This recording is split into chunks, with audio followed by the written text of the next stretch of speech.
Hi all. இன்னைக்கு நம்ம வீட்டில் என்ன சாப்பாடு அப்படின்னு பார்க்கலாமா? காலையிலே சிக்கன் வந்து வாங்கிட்டு வந்துட்டாங்க. அப்போ அதை மசாலா தடவி சைடில் மாற்றி வச்சுட்டு சிக்கன் கிரேவிக்கு வந்து ரெடி பண்ணினேன்.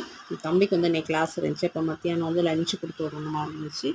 அதனால அந்த வேலைகள் நடந்துட்டுருக்கு. சமீபத்தில் படித்ததில் எனக்கு பிடிச்ச ஒரு வரிகள் இருந்துச்சு.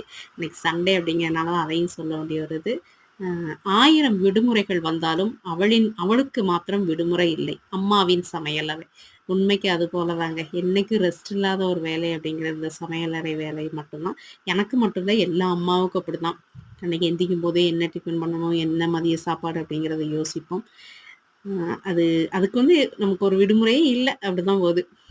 சிக்கன் வந்து ரெடி பண்ணி வச்சுட்டு மசாலா நல்ல மசாலா எப்போவுமே அரைச்சும் வைப்பேன். சில நாள் வந்து நம்ம மசாலா பொடி போட்டு தான் வைப்பேன். அப்போ நல்ல ஒரு மழைக்கு ஏற்ற ஒரு குழம்பு தான் இன்னைக்கு நம்ம வீட்டில்.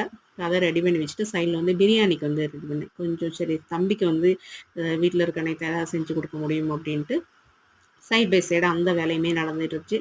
நேற்று வந்து வீடியோ கொடுக்க முடியல, என்னமோ ரேஞ்ச் இல்லாத மனைக்கு இருந்துச்சு எனக்கு.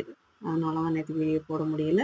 இப்போ சிக்கனையும் பொறிச்சு மாற்றி வச்சுட்டு கிஷோர் சாப்பிட கரெக்டாக 1 மணிக்கு வருவார். சாப்பிட்டு 2வது கிளாஸ் இருக்கணும். இந்தந்த வேலைகள் நடந்துகிட்டு இருக்கு. உங்கள் வீட்டில் என்ன சமையல் அப்படிங்கிறத மறக்காமல் கமெண்ட் பாக்ஸில் கமெண்ட் பண்ணுங்கள். எங்களோட வீடியோஸ் பிடிச்சிருந்தா மறக்காமல் சப்ஸ்கிரைப் பண்ணிக்கோ. தேங்க்ஸ் ஃபார் வாட்சிங்.